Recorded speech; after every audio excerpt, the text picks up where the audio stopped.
to Bibliophiles Anonymous, episode 36. I'm Denise. And I'm Jess. And today's topic is going to be fun, I think, because we always enjoy when we get to complain about stuff. So No, never. We would never complain about anything. Who, us? No, we're perfect little angels. And if you believe that, I got some oceanfront property in Utah I want to sell you. So tonight we're talking about our favorite bookish pet peeves. Now this is a topic that we borrowed from the blog, The Broken the Bookish, which we've gotten a lot of topics from them. They're a really good blog. It's over at Blogspot, so anybody who wants to check them out, they're a lot of fun. And basically what we're going to discuss is pretty much anything about books that gets on our nerves, whether it's different things that authors do within the book, whether it's things with the books themselves, the physical book. So we'll talk about that in a few minutes, but first let's talk about what we're reading right now. I've been working on Destiny by Elizabeth Hayden because I'm going to finish it, damn it. It's only 700 pages long. It'll take a while, It's but... a tiny little book. It's fine. Oh, yeah. But mostly because I want to know who the demon's host is. I can't remember which one of the holy men it is. Ah, okay. Now, had you read this one before? Yes, I've read the whole series. Okay, that's what I thought. I just don't remember. Right. And it's bugging me. So, I'm going to finish that. But probably before I finish that, I should probably read the book we're going to talk about next week. Right. Next week, just so everybody knows, is the next Tavern Book Club book, which is Arrows of the Queen by Mercedes Lackey. The discussion post for that will go up on June 15th, which will be the Saturday after this episode is released. And then somewhere thereabouts. Yeah, anyway. no, I think it's a Saturday. And then our podcast discussion will go up that Sunday. So anybody who wants to join in, go ahead and pick up that book. It's actually a reasonable size this time. The past couple we've had has been huge. So this one's only like 300-something pages. And it's a really easy read. So that's doable, you know? Yeah. It's not one, I can't remember which book it was now. It might have been A Discovery of Witches, actually.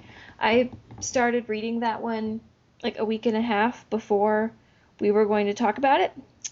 That's not a good idea. No. In fact, that's a really bad idea. Well, unless you're like me, the first time I read it, started at 7 o'clock at night and finished at 7 o'clock the next morning. No, I didn't do that. I try not to do that any more than necessary. But yeah, the Mercedes Lackey book, I think if I sat down and read it, I could read it easily in 2 days. So it's not a very long one. No, it's very doable. Yeah. So I haven't read any on the Sherlock Holmes stuff. But that's because okay, the Sherlock Holmes thing got me started watching House MD again. I'm currently started season 4 of House. Mm-hmm. So I've been watching TV more than I've been reading. Uh-oh. Bad bibliophile. Well, let's see. What am I reading right now? I just started Arrows of the Queen. I'm only a couple chapters in so far, so I'm working on that. And then, oh gosh, what else is it? Oh, I remember now. I finally started Fire by Kristen Kishore. I saw on Goodreads that you finally started that. Yeah, it's about time. Yeah. I've been meaning to read it ever since I found it, because this is one of the ones that I found at that funny little store, and it's completely shelved in the wrong place. I just walked by, and there it was. And it was the paperback for $1.99. And so, of course, I bought it, because, hello, it's $2. So I've been meaning to read it for a while now, but, you know, like I said last time, it's been kind of waiting in line. And even though there's a couple of other books that I really would rather read first, because there's some that I'm really excited about, it's not fair, because this book has been waiting longest. So yeah, I'm going to go ahead and knock it out. And so far, it's pretty good. It's kind of a prequel to Graceling. And I think when we talked about it, after we talked about Graceling, we started talking a little tiny bit about the next books. And This one is going to be about King Lek. Yeah. Who was, kind of the big bad in Graceling. Yeah. So you kind of get a little bit about him as a child, and almost like a prologue, sort of, at the beginning. But now we're with this character named Fire, who's kind of part human, but there's these monsters that look like regular animals and creatures, except that they're very, very brightly colored. And that makes them also a lot more fierce. Just their whole, personality's different. And so she's the last of the humans that are like this and living among the regular humans. And it's kind of weird. And she has magic powers, sort of, that go along with it. And I'm not sure exactly where they're going with this, but it's interesting so far. And so we'll have to see. But I haven't gotten very far in that one either, because it took me so long to finish Shadow of Night that when I finally did, I needed a break. I did, and it was for the first time in I don't know how long. My Goodreads page showed me with nothing on my currently reading list, nothing, because I just sat there for a few days and I was like, I can't pick anything up right now. I am spent. I can't anymore. I need to not read anything for a bit. Well, actually, that's not true. I think I read through some fanfic or something that was quick and easy and did not require any thought at all. So, But yeah, so I'm reading Fire, and I'll get around to it at some point. Yeah, and eventually I do want to read Bitter Blue, but I don't have that one. And I don't, but my library does. So. Yeah, my library has it too, and as soon as I had picked up Fire when I first bought it, I expected to read it right away, and of course, obviously that didn't happen. But I went on my library's website, and I don't think they had a physical copy of it, but they had an ebook. So I put my name on the waiting list for it, and then it never came up. And I don't know why. And I checked, and it still showed me on the waiting list for it. And then I checked again, and it was gone. So I don't know what happened. It must have been a weird glitch or something, but I haven't put my name back on the list for it yet. I figure I'll see how long it takes me to read Fire before I do that.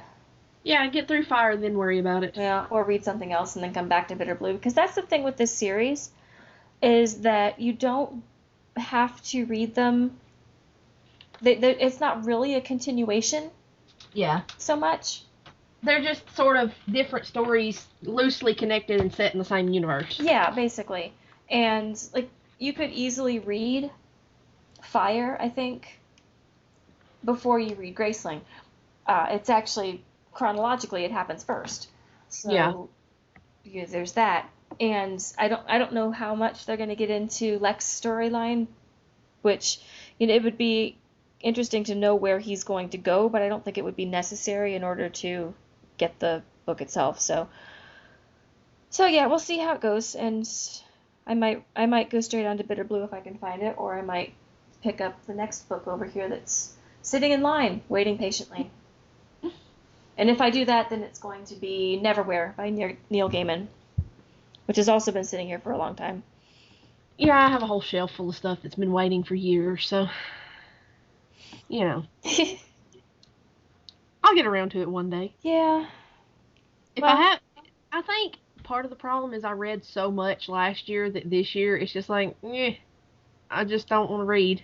I mean, I want to read, just not as much as I did last year, because I read a lot last year. Yeah. And it was almost all new stuff. Well, and part of, I've been reading a lot more than I expected to this year, actually, which has been a pleasant surprise.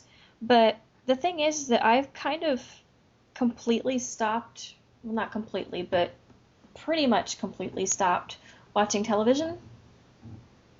Oh, that'll do it. There's only really one television show that I watch that's actually on network television that I have to make sure to be in front of the TV at a certain time. I might catch something here and there online or something like that. But as far as regular television, I don't really watch that much, and I don't even watch that much stuff online anymore. But so yeah, I think I've just been trying to read more because I did for a while go for several years where I wasn't reading anywhere near what I usually did. It was like I just kind of, what's the word? Shoot. Can't think of the word now. Oh well. I don't know, but I know the feeling. I said I think that's kind of me this year, and because I read so much last year, I have a lot of stuff on my DVR that needs to be watched. Yeah. But I can't watch it if I keep watching House. You gotta prioritize. Well, see, I watched House when it was on, when it was actually still airing, but I didn't watch the last 2 seasons. Mm-hmm. Well, I own the first 6 on DVD. So I'm going to watch all of those, and then I'm going to watch the last 3 online, and that way I will have seen all of them. Right. I finally did get caught up on Supernatural, so I'm caught up on it, but I still have episodes of Leverage, episodes of Psych, episodes of White Collar on my DVR that aired last year that I need to watch. Because I only have like 10 hours free, and a lot of new stuff is going to be starting soon. So, yeah, I really need to work on that. See, we don't have a DVR, and I've often thought that I should have one, but then I think it would maybe kind of drive me a little crazy because there are a lot of shows out there that I think would be interesting that I would like to at least try and watch. But I'm afraid it would make me even more neurotic than I already am. If I tried to keep up with television shows and with the books I'm trying to read. Well, see, here's what you do. You only start watching television shows. Like, what you need to do is sign up for Netflix and only watch television shows that are complete. Okay, yeah. That way you don't have to try to keep up. Actually, it's nice because my mom just signed up for Netflix, and she lets me use her account. Hey, see, there you go. Hey, you can watch Supernatural on there. Hey. Well, I did finally buy the first season. Actually, I think I bought the first season and the third season because they were at the used bookstore for cheap. See, so I just need to get the DVD, then you can watch season 2 on Netflix. Yeah, we'll just have to switch it around a little bit. Yeah, but that one, if you're anything like me, you'll start watching something even if it's currently airing. Like I did with Big Bang Theory, I started watching season 1 while season 6 was airing. I'm now caught up because once I start, I can't stop until I finish. It's just one of my quirks. Well, you're kind of like that with books too, actually. Right. That's one reason why I want to finish Destiny. And when I finish Destiny, I'll move on to the next book in the series. I will eventually finish rereading the entire series. But with TV shows, it's like once I start, especially if it's something that I have on DVD, like I have the first 5 seasons of Big Bang Theory and I have the first 6 seasons of House. When I start, I cannot stop until I get through them. Mm-hmm. Because it just makes me crazy. That's not OCD at all. And that's what'll happen when I start the Mercedes Lackey books, too. You're going to want to read all of them? Probably. Oh, dear.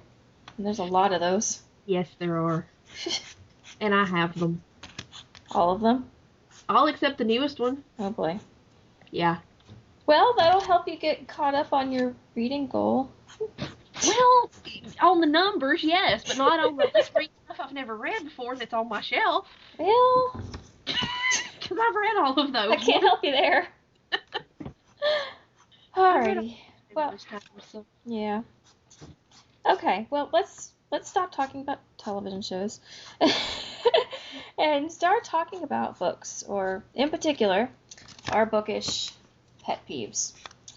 Now, I thought we could take this topic in a lot of different directions, and I'm not really picky about which direction we go. We can take this whichever way we want to, just because it's fun. I'm sure we'll end up going all of those directions. Oh, because we always do anyway, so why should tonight be any different? For real. Well, do you want to start, or shall I? I guess one of my biggest pet peeves as far as books comes when you talk about loaning and borrowing. Okay. I don't mind loaning out my books. But if you borrow my books, take care of them. Yes. I don't dog-ear my pages. I don't break my spines. I would like for you not to either. Use a bookmark. It's not that hard. It doesn't even have to be an actual bookmark. Do like me. Grab something that's relatively flat and nearby and stick it in there. I use old expired New York City subway tickets. I have used index cards. I have used ponytail holders. I have used CDs. I have used playing cards. I have these little stickers that I bought at the dollar store. I have used a sheet of stickers. I'll use anything that is nearby and I can shove in a book as a bookmark. I loaned a book to a friend of mine. It was the third book in the Chicagoland Vampire series, I believe. Mm-hmm. And she carried it to work. No, it was the first one. She carried it to work, and this girl she worked with was from Chicago, so she wanted to read it. And I didn't really know the girl that well, but I was like, okay, go ahead, loan it to her. When I got it back, this book looks like it has been read 500 times. Oh, good grief. It's only been read 3. I read it, Holly read it, and her friend read it. But she said she would lay it down on the table and flatten the spine. And she would roll the pages around and roll the book up to read it. And I'm just like, she is not borrowing any more of my books. Yeah, that's just... I mean, I'll sometimes take like a book and lay it open to keep my place, but I don't do that I wouldn't do that with somebody else's book. And I don't do that with books that are new. Yeah. Or still, nice and pretty. I mean, my beat up paperbacks go right ahead. If you want to do that with your books, that's fine. I don't care what you do to your books. But if you're going to borrow a book from somebody, treat it better than that. Yeah. I mean, treat it like you've borrowed it from the library, and if you return it looking like that, you're going to have to pay for it. That just, crawled all over me. I don't blame you. I was just like, oh my God, are you kidding me? Did she really abuse my book like this? Needless to say, I didn't let her borrow any more of them. I don't blame you. Well, it was just, ugh. Well, see, I don't really loan very many of my books out. I mean, I do a couple, but most of the people that are around me who would borrow books from me, they don't read the same kind of stuff that I do. Yeah. So, it's never really been that much of a problem. Now, I do have some pet peeves. Now, this doesn't have to do with the handling of books. This has to do with content. And 2 of them, well, one in particular, I think I've mentioned it before, but it bothers me to no end. This happens mostly in your fantasy and science fiction genres. Actually, in science fiction, probably more. But when you have an author who comes up with some sort of a concept or some sort of an invention, and they tell you what it's called, and they kind of tell you what it does, sort of, but they don't tell you anything else. And you spend a good portion of your time trying to figure out what the heck that thing is. Because they never fully explain it, they just expect you to pick it up from context. But they don't give you enough context to understand what the heck it is they're talking about. Yeah. Yeah, that's definitely... I don't read a lot of science fiction, but what science fiction I have read, that's definitely a genre-based problem. Well, and I remember, I think I might have mentioned it when we talked about the Timothy Zahn book, because there were several things in that book where it would be given a name, but you couldn't really tell what it was they were doing with this object, and you couldn't tell exactly what it looked like, and they just expect you to kind of pick up on it and get it. And if it's something that's in a series and you're reading like the 2nd or 3rd book in the series, and so it's been mentioned maybe in the previous book, and you're supposed to remember it, that's one thing. But for a lot of these books, they don't even give you that. You just have to try and infer it. And that drives me absolutely crazy. I don't stop reading books very often. Even if the book is terrible, I will usually finish it. I don't abandon books very often. Just because I want to, number one, I want to try and give it the benefit of the doubt and at least find something redeeming. Even if it's a horrible book, there's usually at least one thing somewhere in there that I liked. And at the same time, too, it's like even really, really bad books, the authors put in a lot of effort, so I should at least finish reading it. Well, even really, really bad books are good to somebody. Yeah, everybody likes something. Well, I can't say that. I know a couple of books that I don't know anybody that likes them, but anyway, but that is one thing that has in the past made me stop reading a book because it just got so frustrating because Yeah. I didn't know what they were talking about. So that's a big one for me.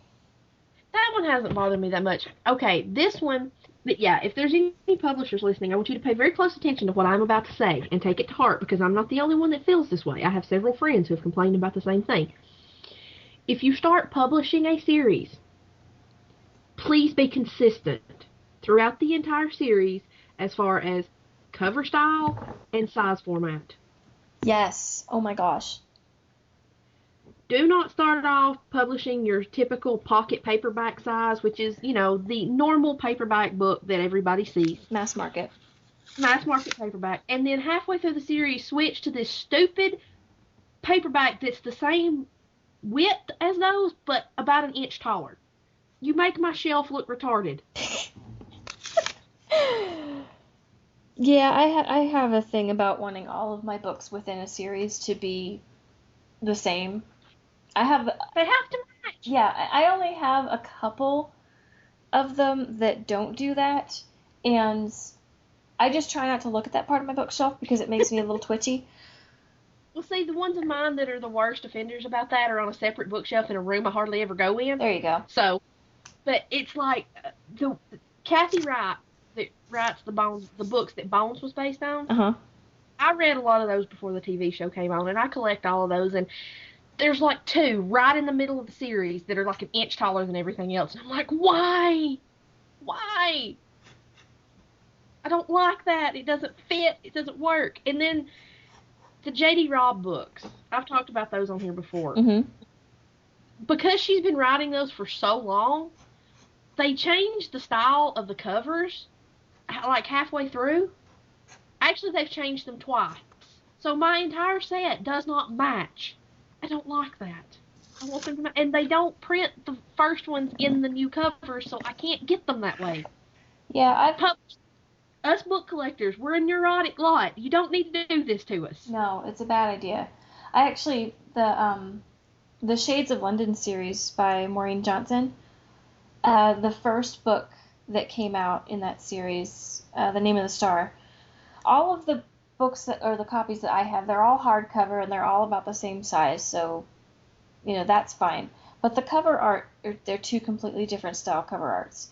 And I thought when they released the second book, it was fairly soon before that they also released the first book out on paperback. Yeah. And the paperbacks had a different cover than what the hardcover was that I had. And it was, the hardcover was a bit more, had more like a photograph quality to it. Yeah. Whereas the paperback was a lot more abstract. It was more two-toned. It was pretty much all white, and then the first one was green, and the letters were like this kind of hazy kind of green, but it was all white and green. And then the second book came out, and all of the hardcover books have the same style book cover as the new paperbacks do. I couldn't find one that had the same style of my hardcover first book. Yeah. And that bugs me. Now you can't tell as much when it's sitting on the shelf with just the spine out, although the spines look different, but it doesn't even look like it's part of the same series. Yeah, I mean, consistency, people. They're in the same series. There should be consistency between the covers. Yeah. I mean, that's like Holly's set of Harry Potter. I don't know. Actually, I don't know if she still has them. Her hardcover set she had. Only the last 3 were actually the full-size hardbacks. The others were smaller hardbacks. And it didn't occur to me until she'd had them for a while that the reason for that is the first 4 that she had, the smaller ones, were book club editions. Oh, okay. Because if you buy a hardback book from a book club, they're the size of a trade paperback, but they're hardcover. Huh. Okay. Because basically what it is these book clubs get the right to reprint the book from the publisher Uh-huh. and print them themselves. Okay. And that's how they can sell them cheaper. They're smaller, they use less paper, less ink, whatever. That's why my Discovery of Witches is a smaller size hardback, whereas if you went to Walmart and bought it, it was actually a full-size hardcover book. Mm-hmm. So hers don't match. All of my Harry Potters, I only have the last two in hardback, and I will keep those because they're first edition, first printings. Right. Because I bought them at midnight when they came out. But I have a whole set in paperback, and they all match nice. They're all the same size. That's how I like it. Yeah.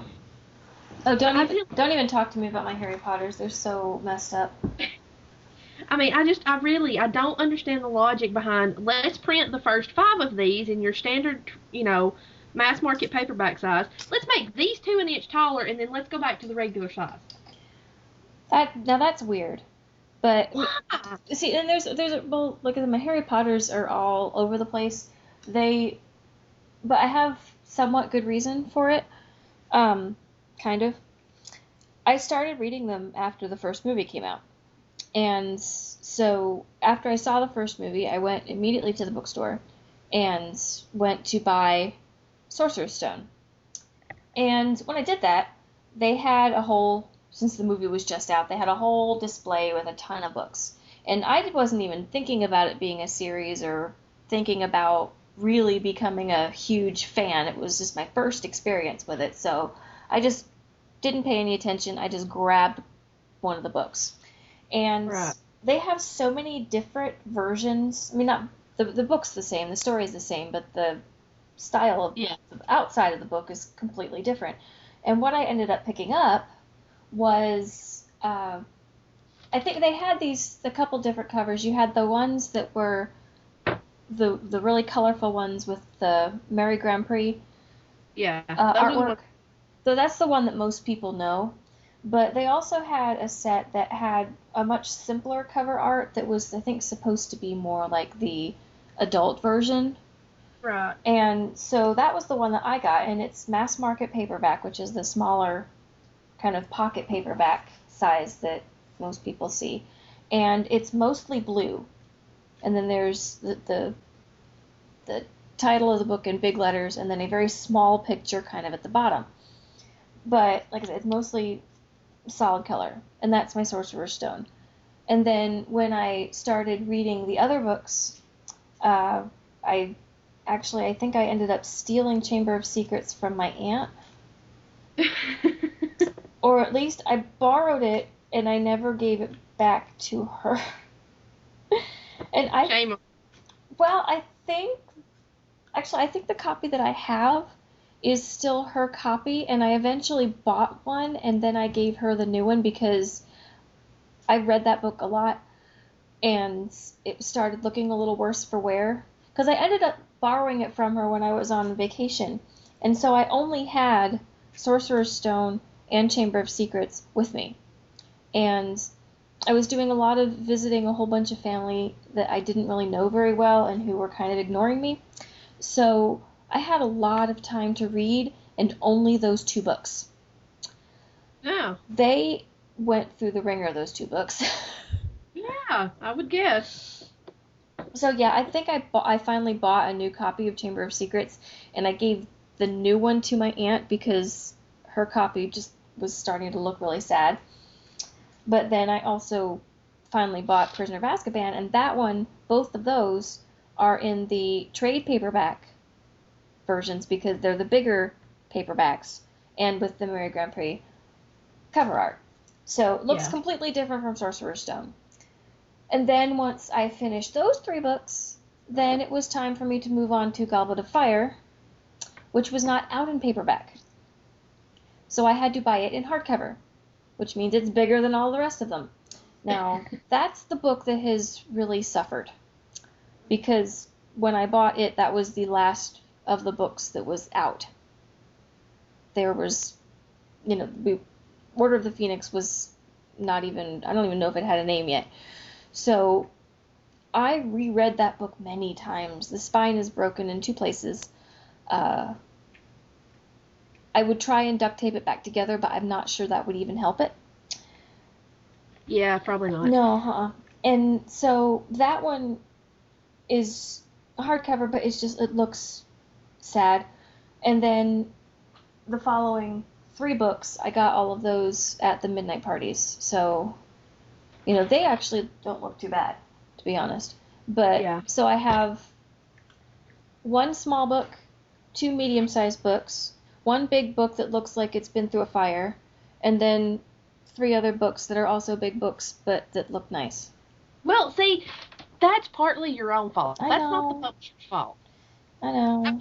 You could easily, those books are fairly cheap now. You could go to Walmart and buy you a set of paperback ones. Well, see, but here's the thing. Because my husband also has a set of Harry Potters. Now, he's only read them like once, maybe twice.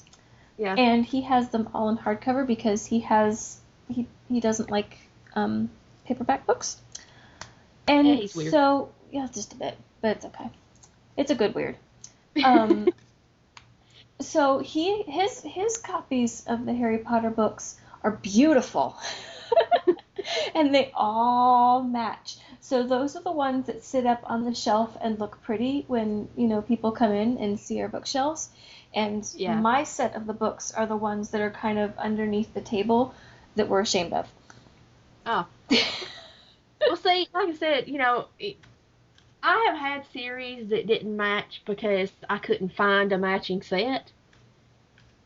But it's when the publishers decide to change things that it annoys me. Because if as long as a matching set exists and I can get it, we're good. Yeah. But I don't understand why those 2 Kathy Reichs books have to be an inch taller than all the rest of them. It really throws off my shelf. Because they want you to suffer. Apparently, they don't understand.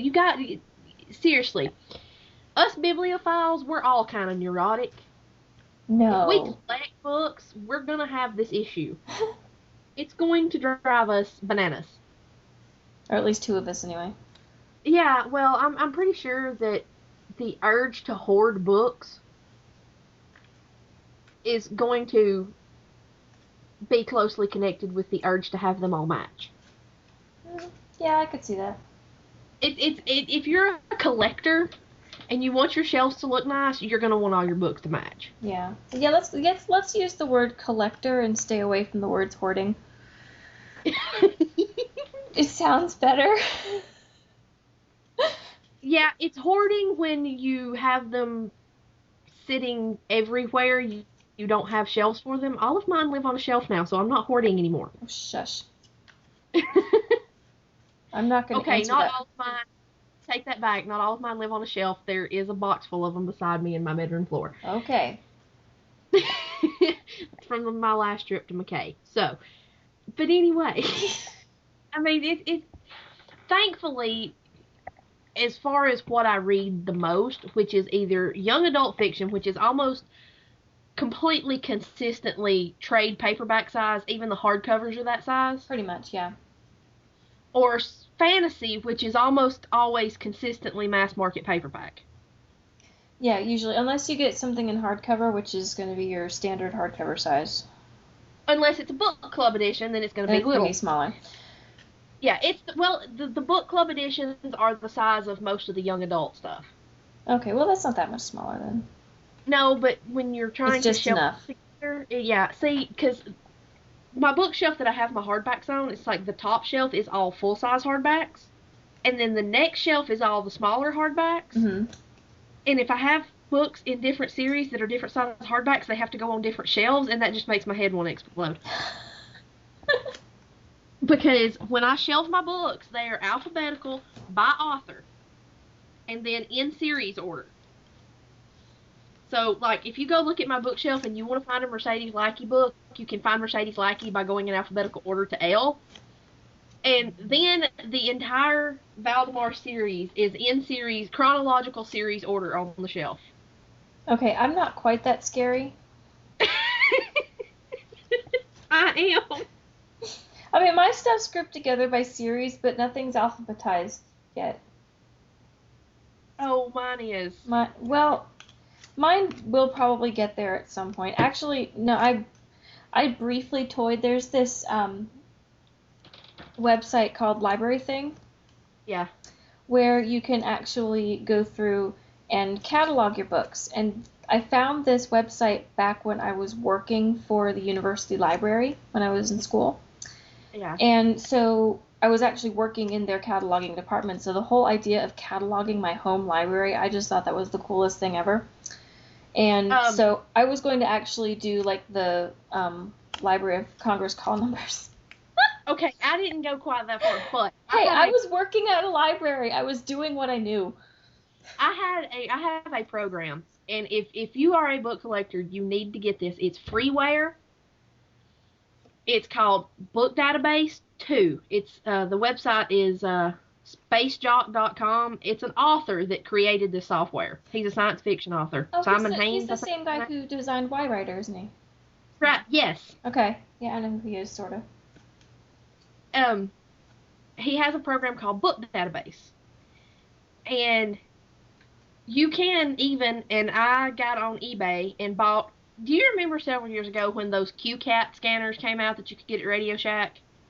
Yes. It was like a little handheld barcode scan. I got on eBay and bought one of those because you can hook it up to your computer and you can generate barcodes for your books and print them out on stickers and label them, and then when somebody borrows one, you can scan it in and out. You're building your own library. Building, I already have. You can even add people and print out them a barcode that you can scan to check their books out. Basically, I have library software on my computer. Okay, you were trying to give me grief about looking up the Library of Congress call numbers when you are scanning books in and out to your members. But the thing about it, too, the other handy thing about the scanner is you can scan the ISBN number and it will look up the book information so that you don't have to input everything manually. Right. But I could make library cards from my friends. That's funny. But I don't actually scan them in and out. I have the scanner, but I never made the labels or anything. But I do mark them in or out when I loan books out so I can keep up with who has what. Because some people, Holly, tend to borrow my books and keep them for, 2 years before they, don't read them and then return them. But yeah, if you're like me and you want to order, and see, the fun thing about this is you can go through and catalog everything, and then it'll put it in alphabetical and series order for you. Oh, well, that's nice. Then you just have to look at your computer and you can rearrange your books. It's a whole lot easier than trying to sit down and figure it out in your head. And last time I looked, I haven't opened it in a while, and I haven't added anything from my last trip to McKay or deleted anything that I took. But the last time I looked, I was right at 600 books. Oh, good grief. Yeah. But it's an awesome program. And like I said, it's free, and it's tiny, tiny, tiny little program. It doesn't use any memory at all, hardly. And you can print reports. You can generate lists of your books and all kinds of dinky stuff you can do with it. So definitely look that up. But yeah, and this is kind of a bookish pet peeve, but it's more of a I'm neurotic and you will make my head explode pet peeve. If you move the books on my bookshelf, oh no, I will injure you. I will cause you bodily harm. But I'm the same way with my DVDs. My DVDs are alphabetical by title. But it's logical. It's easier to find the movie I'm looking for if they're in alphabetical order. I know where to look. Right. And that's what people don't seem to understand. I'm like, it's not just a I'm crazy thing and I'm anal and have to do this. It's logical. It's easy. And you can only watch one movie at a time. You take the movie off, you watch it, you put it back in the hole you left. It's not hard to keep it that way. So, yeah. People think I'm crazy, but I'm really not. It makes sense. Right. Well, no, I think you're a little crazy, but it's a good kind of crazy, so it's good. Well, another pet peeve that I have, and this is another, I guess, more writing pet peeve than a bookish pet peeve, but part of it is because, okay, I think I've mentioned before that I'm writing a book. And I'm very, very lucky because I fell in with this writing group that has been giving me a lot of advice and a lot of feedback, and it's been great. But one thing that we go over and over and over and just get super critical with all of our pieces that we're working on is about point of view. And basically, for anybody who doesn't know what point of view is, and from now, I'm starting to think that a lot of people don't know, but that's basically, you're supposed to, and this is I guess sort of a debated topic now, but you're supposed to, when you're dealing with a whole bunch of different characters, the story is supposed to be told through one character's eyes at a time. And that's your point of view character. And it can sometimes, like your first person point of view, where you have them saying, I looked across the field and saw this, but that's when you're using I. And then you have third person, which is where you have your he said, or, she did this, they did that. But when you're in one person's point of view, you're seeing the world through their eyes and through their experiences. And I have been lambasted because I would throw something out of one character's point of view. And you would say, no, you can't say that because you're in this person's point of view and they don't know what this person's thinking. They can look at them and say they have a confused look on their face, but you can't say that person's confused because this person doesn't know that. But for some reason, I don't know why, but it's become like a fashionable thing to just have stories be in whatever point of view you want, and it changes like every sentence. Yeah. And I'm not going to point any fingers or say any names, but there's been the last couple of books that I've read here probably in the past few months that I almost just wanted to throw across the room because I kept saying to myself, as like this one certain person in our group is just really, really, really picky about this point of view problem. And I kept thinking to myself, she would hunt this person down and slap him with a fish. I mean, it was so bad. And then I'm thinking to myself, why are we stressing about this when apparently the publishing world doesn't care anymore? Yeah, I mean, well, I remember my literature classes in school. I mean, point of view was always a big deal. Yeah. Even my high school, when we did, American Lit and English Lit in high school, we had to talk about point of view. I just kind of get the feeling that it's not something that is emphasized as much even at a college level unless you are majoring in something like English. Because it seems like these people, especially in the worst offenders are people who got their start as an author by self-publishing. Oh, yeah. Well, because when they were writing, they didn't have an editor telling them not to do something. Right, and that's this is happening, and it's not just happening in the world of literature. It's happening in a lot of fields, like photography even. But technology has advanced to a point where you can do anything yourself now. Yeah. You can write a book. You can publish a book, and you can sell that book without ever having an agent or a publisher. Well, theoretically, yeah. Well, I mean, it's happened. Amanda Hawking wrote and self-published and made buku-doodles of money. Mm-hmm. Self-publishing her books before she was ever picked up by a publisher. And the only reason she was picked up by a publisher then is because they were like, oh, look, a cash cow. Yeah. Because her book wasn't that great. I read her first one, and it was just like, oh, my God. It was really derivative. Mm-hmm. And not very original and not very well written. But people ate it up because it kind of segued into that whole fad that got started with things like Twilight. Right. People will do that. They will write books, even if they're not great, even if they've had no And I'm not saying that you have to go to college and take English classes in order to be a good author. You don't. No, you don't. You definitely don't. Most people don't. But these people who really have no idea about proper sentence structure and about how to use point of view will write books and self-publish, and then they call themselves an author. Right. And I don't think that's really fair. well, the thing with that is that even if you self-publish, you can have a book out there, but that doesn't mean just because you have an ebook that's out on Amazon, if you're self-publishing, you have to do all of the promotion yourself. You don't have a publishing house that's helping to get the word out. You're not going to be in any of the major bookstores necessarily unless you can work out some kind of deal. I don't even know how that works. But just because you call yourself an author because you self-published, it doesn't mean that you're going to be successful and you're going to make money. Now, some people do, but it's more the exception than the rule.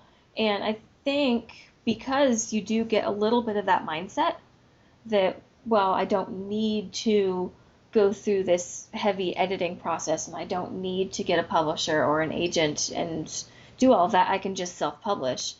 I think that a lot of that a lot of the tools of writing itself kind of get shunted aside a little bit, a lot, a lot.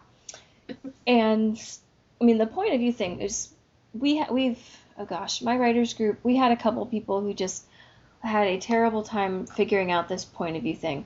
And like I said, there was one lady in particular who was a real stickler for it, and I'll give you an example. Like, I have this one character, his name is Caleb, and his mother's name is Abigail. And so I'm introducing the characters, and they were having a conversation, and so, you have dialogue, said Caleb, and then something or other, and I had said Abigail, and she said, you can't say said Abigail, because you're in Caleb's point of view, and he is not thinking of his mother as Abigail. He would think of her as mother or mom or something. So you would have to say his mother said or mom said or something like that. You can't use her name because that's out of point of view. And I was like, okay, but I need to tell you her name because she does have one. And yeah. And so I think it's probably not quite that strict, but at the same time, it's and I don't even want to say the name of the book that I just read because you would know it. It's one that we've talked about. I don't think you've read it yet, but it's one that we've talked about, and we've read the first book in the series on this podcast, which is not going to help you because we've read a lot of first books in the series, but I'll tell you which one it is afterwards, but I don't want to say it just because I don't want it to sound like I'm saying something bad about the author, because I liked the book mostly, but the point of view thing drove me absolutely up a wall because I'm paying so much attention to it. It was like every other sentence, it was jumping from person to person, and I kept hearing this other lady in my writer group like screaming in my head the whole time I was reading it, saying, "You can't do that." No. Okay, there are you can change point of view in a book if it's done right. Well, typically you want to change the point of view when you change the scene, when you're after a break, and then it can change to a different person. It can even be a different person in the same, setting. They could be in the same room, but now you're over in this person's head. And I guess the correct way, or the way that most people agree is the rule, or used to agree is the rule. Maybe it's not a rule anymore. Who knows? But it used to be after a break or when you start a new scene, that's when you can switch point of view if you want to. Now, some books don't.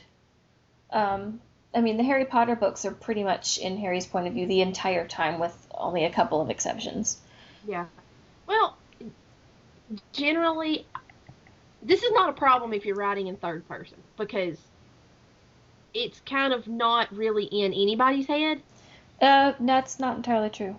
Well, I mean, it's not as bad with third person. But Well, I have seen a book that goes from third person to first person, which normally would annoy the crap out of me because that's just weird. yeah. Oh But gosh, it was there was this one book that I had to read when I was in college that had 3 or 4 different narrators. One was told in first person, two of them were told in third person, and one was told in second person, which you never see. It was weird. that is very weird. Um, I tend to prefer third person to first person. It just depends on what I'm reading. Yeah, I But don't really have a preference either way. I think most of the time when I'm writing, I write in third person. It's just where I'm more comfortable. yeah, I usually write in third person. But even in third person, you can be in one character's head more so than other characters. And that's your point of view character. And then you can switch it and tell it through somebody else's point of view. But apparently now it's just anything goes. Yeah. And Well, I do blame self-publishing. I'm just going to come out and say it. between third person limited and third person omniscient. Yeah. But the book that switched back and forth between third person and first person, it was actually one of the first Tavern Book Club books I read way back when. And that's Talion Revenant by Michael Stackpole. Oh, yeah. I remember that. It's a really good book. It's a very good book. And at first, when we were going back and forth, it alternates. The first chapter will be, like, this chapter will be in first person, and the next chapter is third person. Then we go back to first person. At first, I thought it was going to annoy me. But he did it really well. And doing something like that is, yeah, let's leave that to the pros. Well, the thing with that one, I'm trying to remember because I did read it. It was a really long time ago, though. But I think it was switching first person and third person, but then it was also switching time periods. Yes. It was following the same character throughout the whole thing, but you had kind of the current day stuff that he was doing, and then it would jump back to the past. The current stuff was what was in first person, and then the past was what was in third person. Right, I think. I believe. Yeah. But it was, and when you're not only swapping point of view, you're also swapping time periods. Yeah. That was actually really well done now that I'm thinking about it. Yeah, it was. It was, like I said, when I got through the second chapter and realized that chapter 3 was back to first person present time, I was like, oh God, we're going to flip flop and this is going to drive me bonkers because it usually does. But it didn't because he did it well. And if I'm not mistaken, the past and the present got closer and closer together the further you went through the book. Yeah. Till eventually they met. Uh-huh. I think. So, yeah, I mean, point of view, I'm not that big of a stickler. I'm not going to be like, you can't have Caleb say, you can't say Abigail said because Caleb's your point of view character and that's his mother. I'm not that picky. Right. But let's be consistent at least. Yeah, and so I'm not as picky as some. I know people who are a lot worse than me, obviously, but I think part of it is just because it is something that I'm focusing on a lot right now. Yeah. That when I've been yelled at about something and then I see a whole bunch of people doing it and getting away with it without getting yelled at, I get upset. It's not fair. Somebody should yell at them because I'm getting yelled at. Yeah. Well, like I said, I'm with you. I blame the surge in self-publishing. Not that I have a problem with self-publishing. If I ever manage to finish writing anything, that's probably the route I'll choose to go with it. But, if you are going to write a novel, Mm-hmm. and you are going to self-publish, take the time to find someone, either your high school English teacher or somebody that knows more, and get it proofread. Get someone to play the role of your editor. Yeah, So you you need to don't. have somebody. You can't just, I mean, well, I can't. Yes, you can because people do it all the time, but you You shouldn't. shouldn't just throw something together, send it to one of these, you know, pay to play book publishers, and then call yourself an author. It, Yeah. it doesn't really work that way. And people who do that are not going to be as successful as they could be. Unless you're Amanda Hawking, apparently. Oh, well, okay, fine. I don't understand. But honestly, I don't understand how that. I read one and I was like, you know what? I cannot. She may have improved. She may have become a better writer once she got around to, I don't know, the 8th or 9th book she wrote. But the first one was just so. It's not often that I say a book is bad, but it was bad. I mean, I can see why people enjoyed it. But as someone who has read the books that she derived this story from, and I've read authors that did it so much better than she did, Right. it wasn't that enjoyable for me.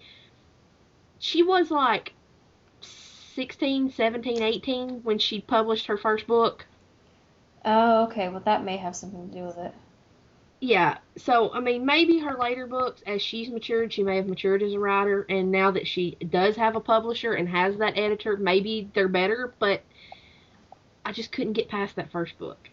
Well, I have some issues sometimes with books that are too much derivative from other things.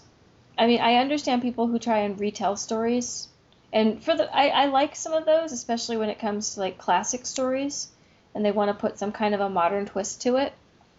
But there have been some books where I'm like, okay, you know, this is Lord of the Rings with different names, Well, and I there's a couldn't do difference that. between derivative and retelling, and the retellings that come right out front and say, hey, this is a retelling, Mm-hmm. I'm okay with that. Yeah. I go in expecting it to have those familiar things. And, Amanda Hawking is not the only person that's guilty of this. Terry Brooks is one of my favorite authors. I've read almost all of the Shannara books, and I love them, but I cannot read The Sword of Shannara anymore. And it's because that first book was so derivative of Tolkien. It was basically Tolkien with different names. Right. It was Lord of the Rings with a slightly different framework. I can't read it anymore. And a lot of people have that problem. And there are people who can't get past that to read the rest of his books where he found his own voice and got a completely original story, an original world built. But when you give me something like The Fairy Godmother, which says at the outset, this is a different take on Cinderella, then I expect it to have those elements. Right. I expect that to be there, and it doesn't bother me because they're not trying to plagiarize and pass it off as their own. Right.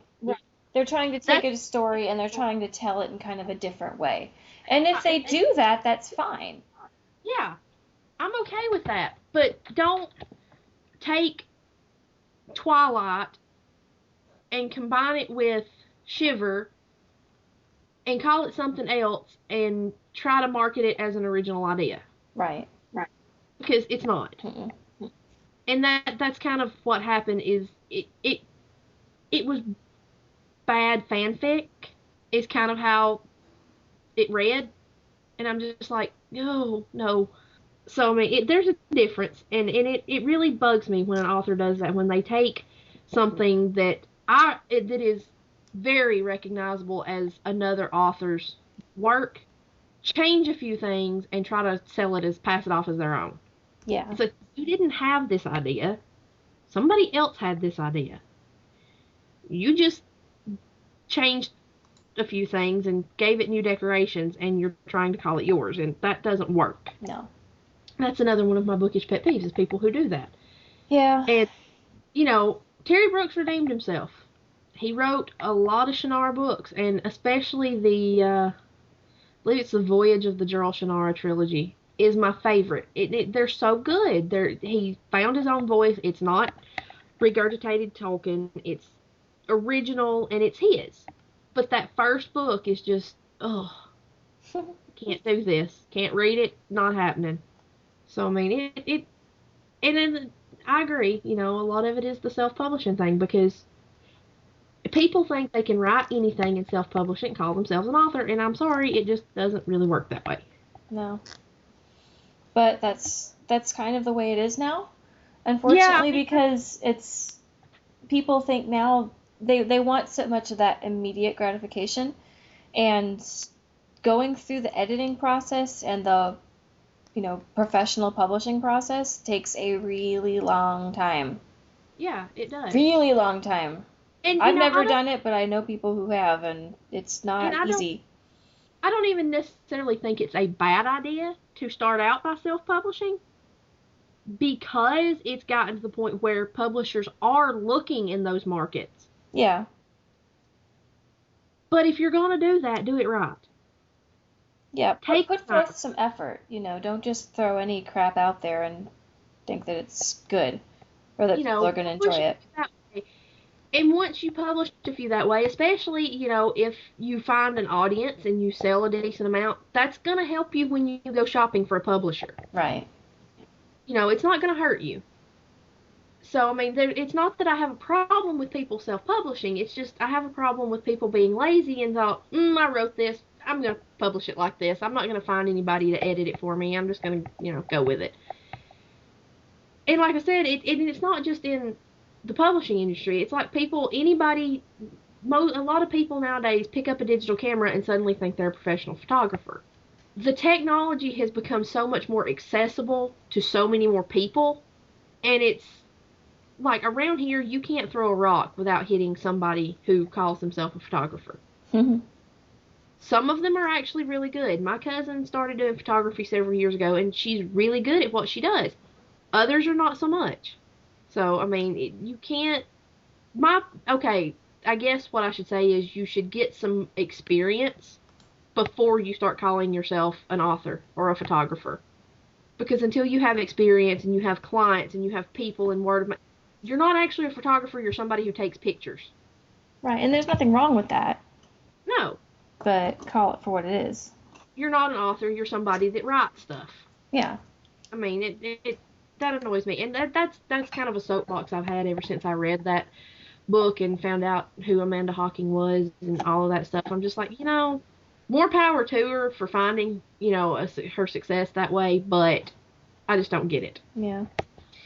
Well, we have been doing this for a little over an hour now.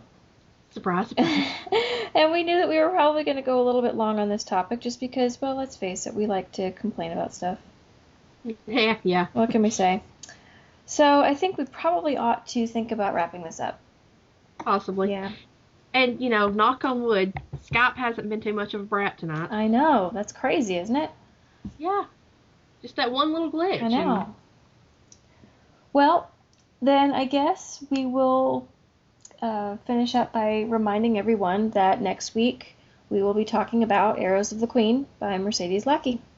Yay, and yeah, that's gonna be fun. I've enjoyed the first couple of chapters. And I think you'll like it. I mean, it's one of those that I've been trying to get you to read for years. I know. And I'm excited that we're finally going to. I know, and I'm going to, but I'm like you, I'm starting to think this is going to make me want to read a whole big long series, isn't it? And I've got so many other books that want my attention. But we'll see. The good thing about Mercedes Lackey is her series, I mean, she has a lot of Velgarth books, but they're in bite-sized chunks. They're either trilogies or duologies, and the order really doesn't matter much until you get to, there's 3 trilogies right at the end of the series that need to be read in order. But outside of that, you can read them however you want to. Like, you can read the Arrows trilogy and then go read Vonul's trilogy and then come back and read Vows and Honor, and you won't be lost. Okay. You don't have to read them chronologically. I mean, they're in smaller bite-sized chunks that are easier to swallow. Okay, well, that's good to know. Well, we'll see. And I may just, get bitten by the bug and read through all of them. Who knows?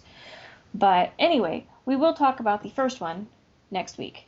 And the discussion post over at the Mallorean Tavern will be up on the 15th.